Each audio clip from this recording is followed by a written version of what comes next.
قربانی کے فقہی احکام سید سستانی دامت ظلہ علی کے مطابق بیان ہو رہے تھے، اور اب جو مرکزی سوال ہے کہ جس بھی آپ جانور کی قربانی کر رہے ہوں، ہم نے گزشتہ قسم میں بیان کیا کہ وہ اونٹ کی قسم بھی ہو سکتی ہے اور بقر کی قسم بھی ہو سکتی ہے، اور جو جاموس ہے وہ اسی بقر کی قسم میں شامل ہے۔ یعنی میں اردو کے الفاظ میں کہوں کہ گائے کی قربانی بھی ہو سکتی ہے، بیل کی قربانی بھی ہو سکتی ہے، بھینس کی قربانی بھی ہو سکتی ہے، بھینسے کی قربانی بھی ہو سکتی ہے، اور جو بھینس کا بچہ ہے جس سے ہم کٹا اور کٹی اپنی زبان میں کہتے ہیں، اس کی قربانی بھی ہو سکتی ہے، اس میں کوئی مشکل نہیں ہے۔ اسی طریقے سے بھیڑ اور بکری کی، دمبے کی، یہ بھی کیا قربانی ہو سکتی ہیں۔ اب یہاں پہ ایک بحث فقہا کے درمیان آتی ہے کہ کتنی جانور کی عمر ہونی چاہیے، کتنی اس کی ایج ہونی چاہیے، کتنے سالوں کا ہونا چاہیے۔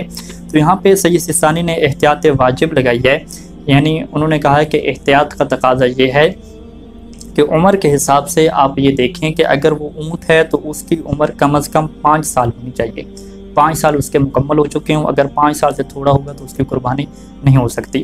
اور جہاں تک گائے کا، بھینس کے بچے کا، کٹے وغیرہ کا تعلق ہے، یا بکرے اور بکری کا تعلق ہے، تو اس میں 2 سال کم از کم پورے ہونے چاہیے۔ اگر 2 سال اس کے پورے نہیں ہیں تو اس کی قربانی نہیں ہو سکتی۔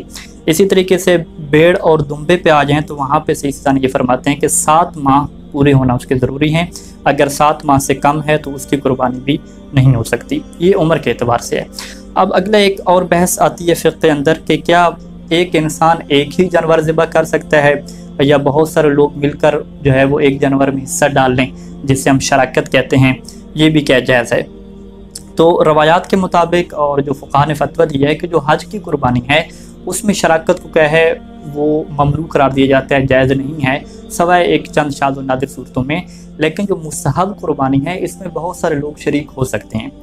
اب اس میں شریک ہو سکتے ہیں، کتنے افراد شریک ہونے چاہیے؟ روایات میں 5 افراد کا بھی ذکر ہے، 7 افراد کا ذکر بھی ہے، 70 افراد کا بھی کیا ذکر ہے، اور سید سستانی دامت ظلہ علی کے مطابق کوئی خاص عدد نہیں ہے، جتنے لوگ بھی شریک ہونا چاہیں سب کیا ہے وہ شریک ہو سکتے ہیں۔ اور اسی طریقے سے جانور کون سا ہو، کیا فقط گائے میں شراکت جائز ہے، بھینس میں شراکت جائز ہے، اونٹ میں شراکت جائز ہے، کیا بھیڑ اور بکری میں شراکت نہیں ہو سکتی؟ نہیں، بھیڑ اور بکری میں بھی شراکت ہو سکتی ہے اور اس میں کوئی مشکل نہیں ہے۔ اور خصوصاً سید سستانی یہ فرماتے ہیں کہ جب جانوروں کی کمی ہو یا بہت مہنگے ہوں تو اس صورت میں شراکت کیا ہے ہر انسان کر سکتا ہے اور اس میں کوئی حرج نہیں ہے۔ جیسے کہ روایات میں بھی موجود ہے کہ صادق آل محمد سے کسی نے آ کے پوچھا تھا کہ جو ہے وہ جانور کافی مہنگے ہیں تو ہم کیا کریں؟ تو امام نے یہ فرمایا کہ فاجتمعوا واشتروا، کہ تم سب مل کر کیا ہے ایک اونٹ خرید لو۔ تو راوی نے کہا کہ اس کے اوپر بھی ہمارا کیا ہے پیسہ پورا نہیں ہوتا، تو اب ہم کیا کریں؟ تو پھر امام نے فرمایا کہ اچھا اس طرح کرو کہ فاشتروا بقرۃ فیما بینکم، ایک کیا گائے خرید لو اپنے درمیان۔ تو اس نے کہا کہ اس کو بھی کیا ہے لا تبلغ نفقتنا، یہاں پر بھی ہمارا خرچہ پورا نہیں ہو رہا۔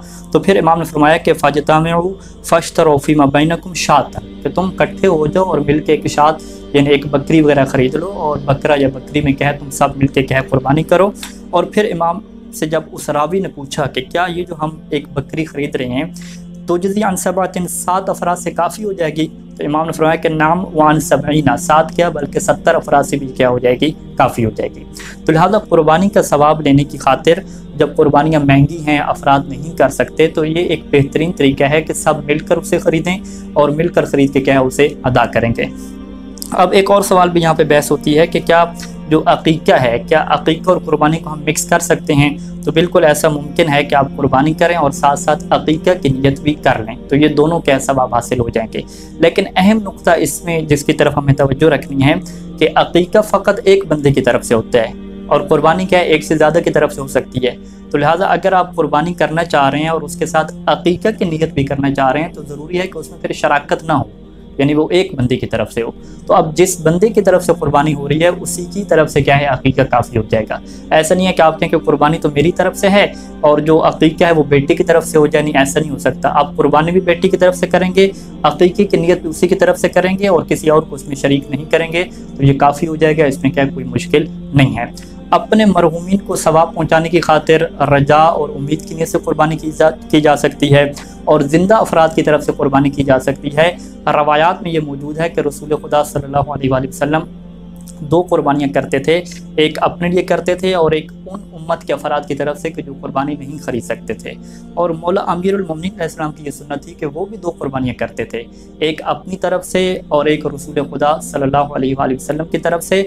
اور میں یہاں پہ مومن کے سامنے ایک مشورہ دینا چاہوں گا کہ جب بھی آپ قربانی کریں تو اپنے وقت کے امام کو اس میں ضرور شریک کریں، کیونکہ اس کی برکات ہیں اور اس کے بہت زیادہ اثرات ہیں۔ وصلی اللہ علی محمد و آلہ اجمعین۔